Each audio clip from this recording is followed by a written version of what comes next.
The Cleveland Browns made their deal with the devil, but it's time to bench Deshaun Watson. That and more on today's edition of Locked On NFL. The new Locked On NFL. The madman Tyler Rowland is your double shot of NFL espresso with the Locked On local experts on every major story. Get ready. Rowland is revving up. The new Locked On NFL starts now. Locked On Podcast Network. Your team every day.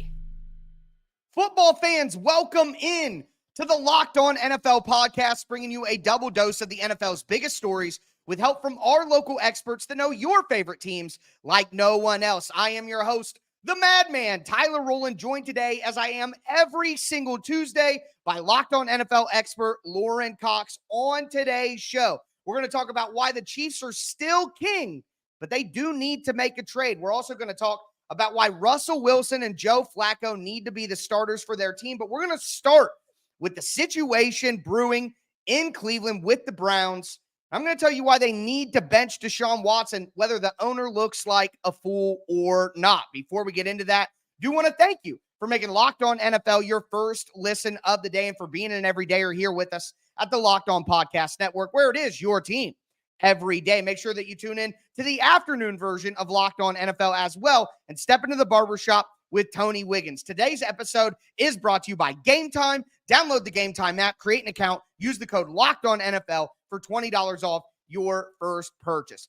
Lauren, I come to you with my tinfoil hat on because I have a theory brewing about this situation in Cleveland with Deshaun Watson. I don't really think that it's that big of a conspiracy theory at the end of the day, but I think that the reason that the Browns have not benched Deshaun Watson is because the owner, Jim Haslam, does not want to look like a fool.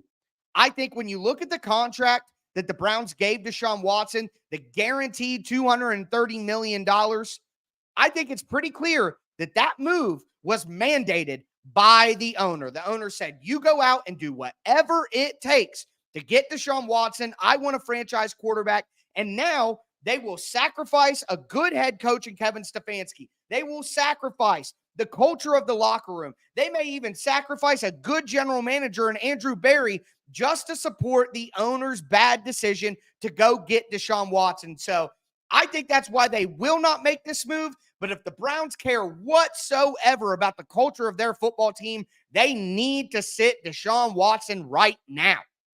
I'm with you 100% that they need to, and that I don't think they will. I'm always just curious, like when it comes to ownership and like, okay, you don't want to be embarrassed by giving up on Deshaun Watson and admitting the mistake that you made, but like, what's more embarrassing, that or continuing to lose football games with that quarterback you put all of your eggs in? Like, is it more embarrassing to say you're wrong or to stubbornly refuse to admit you're wrong while everyone laughs at you for still being wrong?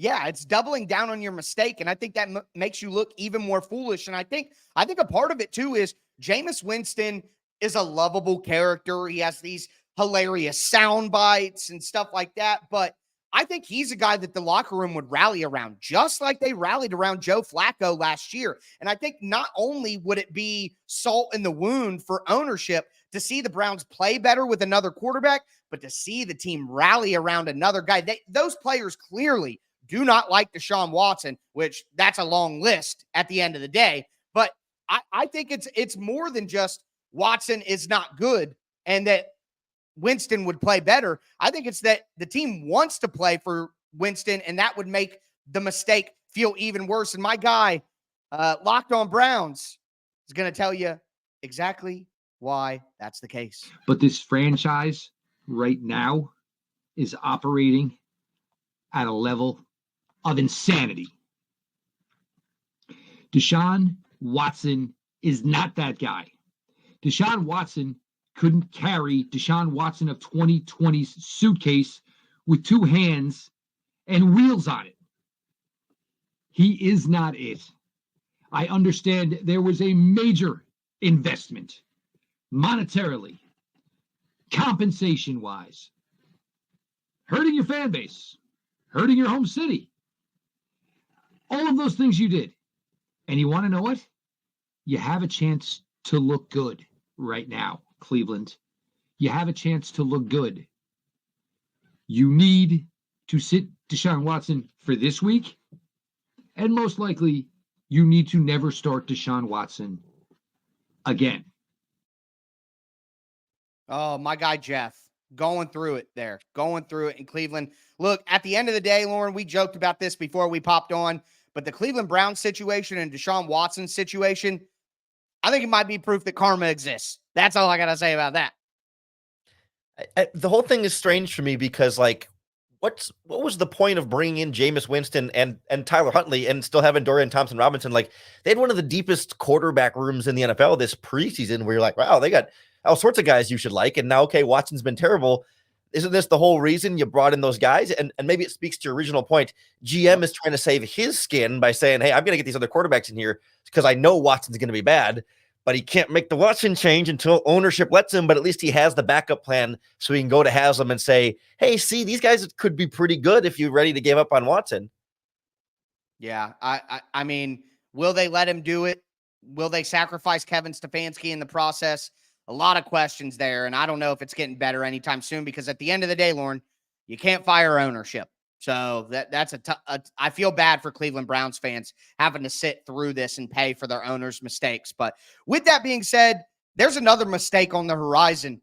Lauren, word is that the New England Patriots are going to start Drake Maye this weekend against the Houston Texans of all teams.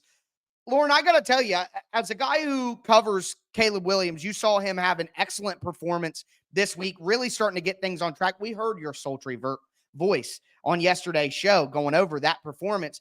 I think that the New England Patriots, who just lost to the lowly Miami Dolphins, I mean, that is embarrassing. I think that they're searching for anything to give to the fan base right now to make the fan base care about the team. You see Jaden Daniels playing well. You see Caleb Williams starting to play well. And everybody is like, all right, let's just go to our rookie quarterback and see if we can give these fans something to be excited about. But Drake Maye isn't as mobile as Caleb Williams and Jaden Daniels. And the Patriots offensive line may be the worst offensive line in the entire NFL. I think it would be a massive, massive mistake for the New England Patriots to play Drake Maye this weekend against the Texans. Yeah, I'm with you there 100%. Like Drake Maye's maybe not ready to play, but more importantly, the Patriots aren't ready for Drake Maye. You know, this is not a team that's going to be a situation to put a quarterback in. And like, you know, I've covered Chicago long enough to see good young quarterbacks go into bad situations and get ruined. And you don't, it's not always as obvious as the David Carr thing where he gets sacked a bunch of times and you can kind of see the deterioration. But sometimes you look back a year or two into the guy's career and realize that, man, like he really had to overcome so much his rookie season that he built up these bad habits that in the moment you're not even necessarily realizing he's doing because, well, he's just a rookie quarterback having regular rookie struggles, but you never get through the other side because you were too eager to get him out there and put him in a situation with a bad offensive line and no weapons. And that's right where they are in New England. And Caleb Williams and Jaden Daniels were much more pro-ready prospects right away. And Drake Maye was known as a guy who has good talent, but probably isn't going to be ready to play right away as he works through his footwork and understands how to run an NFL offense. And I think putting him out here now because you're impatient because it was an ugly loss with Miami and putting him against the Texans defense, like you are just absolutely setting him up for failure. And our guys over at Locked On Patriots think the same thing. I also don't believe that this is the guy that's going to solve all your problems in 2024. You know, if Drake Maye's out there, there's still going to be a ton of pressure on him. There's still not going to be much of a pocket. There's still not going to be receivers getting separation downfield. It doesn't magically change all these other problems you have with the offense. So I just kind of have that as a warning to all the fans out there who are like, well, if you don't put this kid in, we're just going to be watching the same product every week. It's like, well, right now, if you put him in, you're probably going to be watching the same product for most of this time, you know? And I get there's another crowd that says, yeah, well, he's just got to learn on the fly. And I would probably be more part of that crowd of we want to see him out there, not expecting this team to all of a sudden have the ability to score 30 points because I doubt they're going to do that all season long. But I understand wanting to see him out there and developing and trying to take some tangible steps. I don't think there are tangible steps to be taken against the Houston Texans with this offensive line. And Lauren, at the end of the day, I think you said it perfectly. The Patriots are not ready for Drake Maye. Not only is Drake Maye not ready, but the Patriots are not ready for Drake Maye. But with that being said, there are more quarterback situations to discuss. The Pittsburgh Steelers, the Indianapolis Colts. It's the Locked On Podcast Network, your team every day.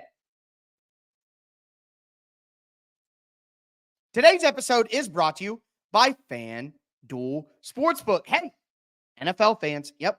NFL fans, I am talking to you. You can start the second quarter of the season with a big return on FanDuel, America's #1 sportsbook. So when you get a hunch in the middle of a game, you can check out the latest stats. You can view live play-by-play and so much more, all on the same exact page where you place your bets on FanDuel. It's truly an all-encompassing hub of football information. And right now, you'll get started with $200 in bonus bets guaranteed. That's $200 in bonus bets guaranteed when you place your first $5 bet, like the Houston Texans money line if they go up against Drake Maye this weekend. Just saying. Make sure that you check out America's #1 sportsbook.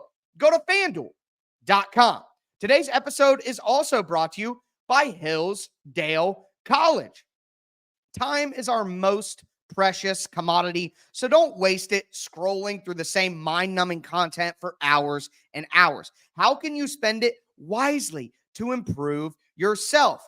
Our sponsor, Hillsdale College, is offering more than 40 free, that's right, free online courses, including Constitution 101, the meaning and history of the Constitution. Maybe you want to check out the rise and the fall of the Roman Republic, or the Great American Story, a land of hope. All of Hillsdale's courses are self-paced, so you can start whenever and tune in wherever. Plus, you can go deeper with readings, quizzes, discussions, or just enjoy the lectures. Go right now to hillsdale.edu/lockedon to enroll. There's no cost, and it's easy to get started. That's hillsdale.edu/lockedon to register. hillsdale.edu/lockedon.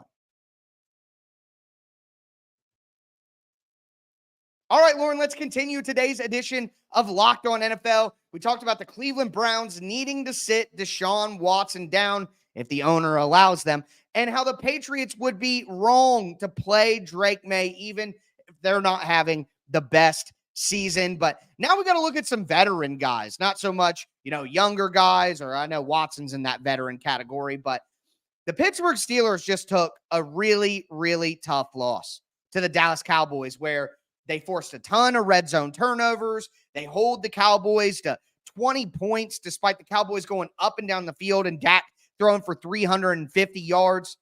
But the offense was only able to muster 17 points. And I know it comes after a week where they scored 24 points against Indianapolis, but you just can't waste defensive performances like that. And I say all that to say, I think the Steelers need to give Russell Wilson a shot if he's healthy. That's a big if, though, right? Like, if he's healthy, what kind of healthy is he going to be? And that's where I hesitate a little bit here. I mean, you don't want to rush him back or rush him out there and get a 60%, 70% Russell Wilson there. But I do agree, like, we're falling back into the same cycle with Justin Fields a little bit here that I watched for 3 years in Chicago, where you see enough of the highlight plays where you're like, well, he's doing some good stuff and it's not all his fault, and the team around him needs to be better. Absolutely. But at some point, you got to draw the line somewhere and say, hey, like, quarterback play does need to be better. Even though it's been good, is it good enough? I mean, well, when you have a really strong defensive performance like that and still can't win the game, then no, it's not good enough. Like, it can be true that it's not all his fault, and also that the quarterback play needs to be better. Well, I think the situation is ceiling and floor conversation. Like, Justin Fields does give you a higher ceiling because of the mobility, because of his youth, his arm strength, and all of that. But he also gives you a lower floor because he's not going to be consistent down to down. He's going to miss some of the layups that you need to make. He's going to prematurely leave the pocket and do things like that. Whereas Russell Wilson obviously has a lower ceiling because of his age and his limited mobility and arm strength decline at this point. But he's probably going to be more consistent on a down-to-down basis. And my guy Chris Carter from Locked On Steelers talked about the situation the Steelers are in. When I look at how the Steelers offense played in this game, I mean, again, just not enough when you need this to score points, when you need to buy your defense time. And I think a big part of this comes back to being the team that the Steelers wanted to be. You go back to how they played in their other 3 wins this year when it came to when it came to possessing the football. They were crushing time of possession. In this game, they lost time of possession. In fact, I think this is the first time they've lost time of possession all year. 32-29 for the Colts, or excuse me, the Cowboys, to 27-31 for the Steelers. And even with all that, the Steelers defense still got you 3 turnovers. They still were able to get it. It's just, I think it is I think that when you look at this game, you can hang the hat on the defense if you want, but ultimately, I think that the defense, when you give up 20 points, you create 3 turnovers, you expect to win those games. The Steelers just didn't. And those are the games that the Steelers normally win too. Like, the Steelers can go 10-7 and make the playoffs, winning games just like that. But when you're not able to sustain drives, I think the Steelers went 3 for 12 on 3rd down. Like, again, it's not all Fields' fault, but there are just some layups that he doesn't hit. There are some situations that he just doesn't manage very well. And if you're going to play Steelers football like we've seen them play the last few years, Russell Wilson may be the choice. Yeah, especially if they find a way to go out and add another weapon, right? Like, if you could just let Russell Wilson take the easy stuff there and distribute the ball and take what the defense gives him a little bit and make the plays that are there, that can be all they need. But like with Justin Fields, I always described it in Chicago that Fields makes the tough stuff look easy and makes the easy stuff look hard. And he hasn't been, and you'd think you could teach him to make the easy stuff easy if he can already do the hard part. Like, that's the appeal. That's why you trade for him. That's why you draft him. But at this stage of the process, I don't know that he's going to now become something brand new. We've kind of seen in Pittsburgh, he's still kind of the same quarterback that he was, and that hasn't been good enough for Pittsburgh. So you know what Russell Wilson is too, and it's kind of the devil at that point. And I think it's worth giving him a shot and at least saying, hey, we tried it with Russell Wilson, we tried it with Justin Fields, and if they both fail, well, at least you gave each one a shot. Lauren is absolutely dropping bars on this episode. Drake Maye, not ready for the Patriots, but the Patriots aren't ready for Drake Maye. He makes the easy stuff or the tough stuff look easy and the easy stuff look tough. I mean, just absolutely killing it, Lauren. Great stuff there. But speaking of killing it, I know they didn't win the game, but man, Joe Flacco looked good against the Jacksonville Jaguars. And that's another situation in Indianapolis where I know that they need to develop Anthony Richardson. I get that. But if he is still compromised at all with the hip injury and he's going to be limited as a runner, I don't see how the Colts cannot continue to put Joe Flacco out there. There was a stat that I told you before the show, and Lauren was good enough to fact check just to make sure that the madman wasn't too mad. But right now, Joe Flacco is the best passer rating in the NFL, and Anthony Richardson has the worst. Look, I get prioritizing the future and wanting to develop Richardson, and it's a ceiling floor conversation once again, but the Colts need to win some games. And I think Chris Ballard, with how he's managed that defense and what he talked, before the season, he's saying, oh, we like our young cornerbacks. Well, 4 or 5 of them have been waived, and the other one, Juju Brents, is injured. Like, clearly you don't. Clearly that was a lie. I think there could be some heat on Chris Ballard in Indianapolis, and they need to win some games. So I would go with Joe Flacco. Real quick, Lauren, am I crazy here? No, I think when you talk about prioritizing the future versus the present, like, yes, Richardson's only played like 18 games since high school, so you want him out on the field. Right. But you're also sort of prioritizing your future if you keep him healthy. He's been hurt. Yes. His first 2 seasons, he's dealt with these injuries that keep him out of games. So if you hurry him back from an injury and risk more re-injury, you might continue to jeopardize some of your long-term future there, just health-wise. So I understand wanting him on the field, but like, protect him from himself and also maybe protect your job a little bit if you're Frank Reich. It's a perfect scenario where you can keep Anthony Richardson healthy. You can also get some wins. And the reality is Anthony Richardson, without the full threat of his mobility, is not what you signed up for with Anthony Richardson. He's not a good enough passer in the pocket for you to win games if he's not able to use his legs and be that +1 in the run game. And I'll correct myself. I said Frank Reich and I meant Shane Steichen, but you knew what I meant there. But no, I agree. Like, you'd think like Indianapolis is good enough, with some of the skill position talent they have. And like, I know Ryan Kelly is hurt, but their offensive line has talent too. Like, you'd think they would be able to better protect him, but he kind of puts himself in some of those harm's way situations. And that's where maybe some time on the bench watching Joe Flacco take the offense in a very different direction. Can he apply some of those lessons to himself and say, oh, wait a minute, I don't have to put my body on the line. I can just trust some of these guys to make plays for me.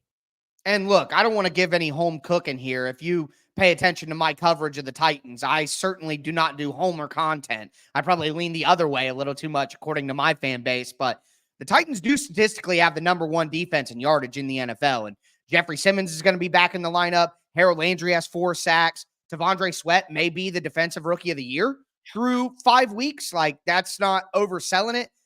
I don't know if I want to put Anthony Richardson against that defensive line when Will Fries just went out with a fractured leg for the year and Braden Smith is on a bad knee right now. There are just some issues that I don't know if it would be smart to put Richardson out there. But Kansas City is still king. They dominate the New Orleans Saints on Monday Night Football. And despite all of that, I still think Kansas City might need to make a move. It's Locked On NFL, part of the Locked On Podcast Network, your team every day. Do want to let you guys know that today's episode is brought to you by Game Time. Game Time is the best place to buy tickets, period. Why, you may ask? Because they have the best features in the industry, and they just got a brand new feature that makes Game Time even better. It's called Game Time Picks, and it makes getting tickets to your favorite live events even easier. Game Time Picks filters out the fluff to show you only incredible deals on great seats so you don't have to waste time searching through thousands of tickets. Also, they have a panoramic view from your seat so you can literally see what your view looks like when you sit down. And if you toggle on the feature in the app, they have all-in pricing. So the price you see for your tickets is the price that you pay for your tickets. You add that to the Game Time guarantee. Again, there is no better way to buy tickets. Take the guesswork out of buying tickets with Game Time. Download the Game Time app, create an account, use the code LOCKEDONNFL for $20 off your first purchase. Terms apply. Again, create an account, redeem the code LOCKEDONNFL for $20 off. Download the Game Time app today. What time is it? It's game time. All right, Lauren, we're going to cap off today's edition of the Locked On NFL podcast.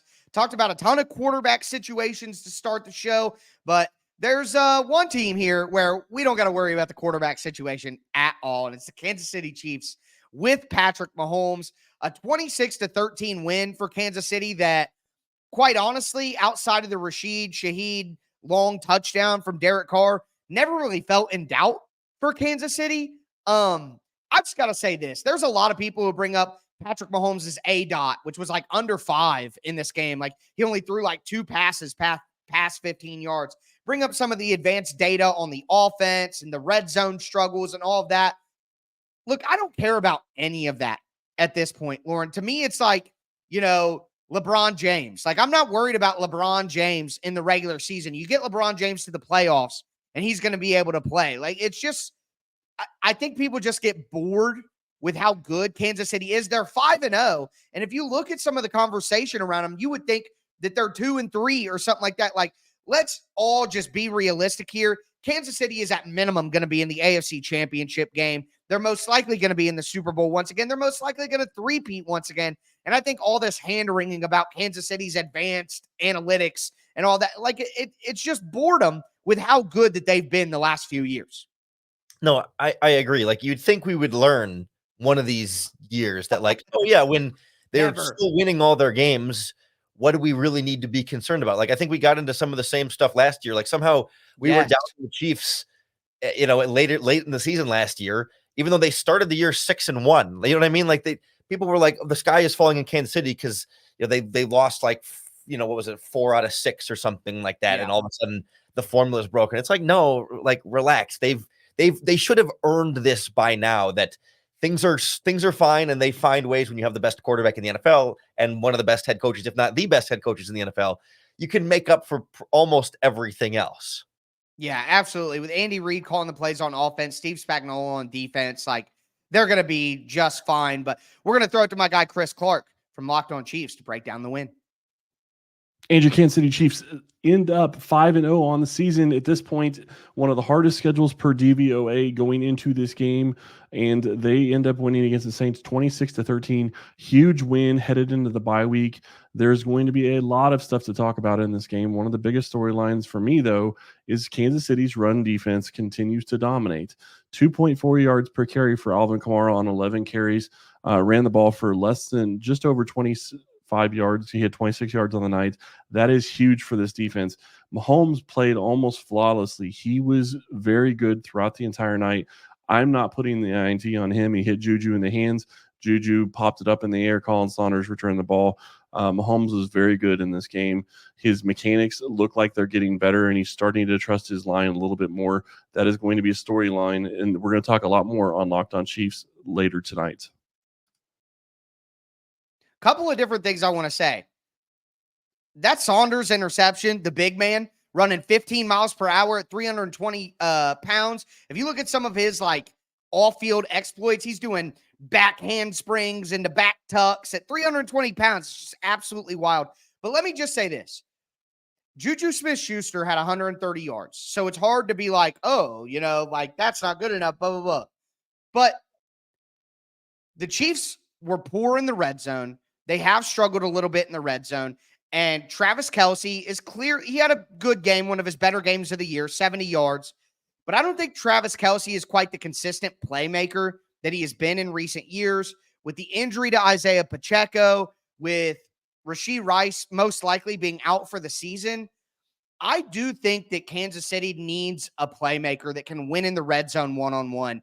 And although I'm someone who covers the Titans and wants the Titans to do well, I do think a trade for DeAndre Hopkins makes a ton of sense for Kansas City because Hopkins is a guy who can just win one-on-one. He doesn't have to be schemed open by Andy Reid. They don't need anything clever. You could just throw the ball to him in contested catch situations, and he's going to find a way to come down with it. So I think one of the things that could help Kansas City defeat some of those red zone woes and help with maybe Travis Kelce taking just a small step back would be a wide receiver. And Devontae Adams would fit that perfectly as well. But the Raiders are not going to trade Devontae Adams to the Kansas City Chiefs in division. That is not happening. It looks like, and we might be talking about this on tomorrow's Locked On NFL, Devontae Adams could be going to the Baltimore Ravens very, very soon. But I think a guy like DeAndre Hopkins, maybe a guy like Amari Cooper, could make a lot of sense for Kansas City just to be that last final touch to help them, not because they're not good enough, but because of some of these injuries. Yeah, I agree that, like, you know, of course, you add a really talented veteran wide receiver to this offense or any offense. Like, it's a good thing. No one's going to say, oh, no, that wouldn't make them better. But I do think from Kansas City's perspective, like, I feel like they're in a position where in this specific case, they can be a little bit patient, right? Like, obviously, Super Bowl window, you want to be the best, best team you can right now and maximize it. But like, part of what the process has been here is like, okay, they can't afford to pay big name wide receivers big bucks. You know, that's why they let Tyreek Hill go, et cetera, et cetera. And their whole strategy has been, you know, draft Sky Moore in the second round, draft McCole Hardman in the second round, draft Xavier Worthy in the first round, and like develop those guys. And they haven't, you know, they haven't developed at the rate that the Chiefs would like them to. And maybe, you know, some of those picks maybe aren't as good as they thought they would be. But part of that is like they need time on task with Patrick Mahomes throwing him the ball. And the injuries to and Rashee Rice was supposed to be in that same conversation. But like, you can only get the ball to so many of these different guys. And so as some of those guys get hurt, that's more time for Worthy to develop as a receiver, for Sky Moore to get the ball in his hands, to get the timing with the quarterback and find their roles in this offense. And I kind of trust Andy Reid to be able to scheme up enough success there with Patrick Mahomes, kind of the same way that like we've seen in Green Bay with Jordan Love and the receivers up there. Like, I think they have more talent in Green Bay at those receiver spots, but there's not a bona fide number one game wrecker guy, but they just find ways to get guys open and can manufacture an offense with good coaching and good enough quarterback play in Green Bay or great quarterback play in Kansas City and say, you know what, as long as you're winning, as long as you're good enough, we can be patient with these receivers. But if you go on a 4-game losing streak or whatever, then it's a different conversation. Well, Lauren, it's funny because I've been calling it wide receiver Moneyball. I think Buffalo tried to do the same thing. Buffalo said, we're not going to pay Stephon Diggs anymore. We're going to do what the Packers and what the Chiefs have done and see if we can kind of moneyball this thing at wide receiver and use our money on the lines in the trenches where football ultimately is won. But I agree with you. They do have the ability to be patient. And the trade deadline is a little less than a month away. So they can definitely kind of take their time, see if the prices come down for some of these veteran receivers and see if it makes sense for them or see if they even need to do it at the end of the day. But with that being said, that's going to do it for today's edition of Locked On NFL. Make sure that you check out the afternoon edition in the barbershop with Tony Wiggins. I am your host, Tyler Rowland, the Madman, for my co-host, Lauren Cox. Everybody, stay safe out there.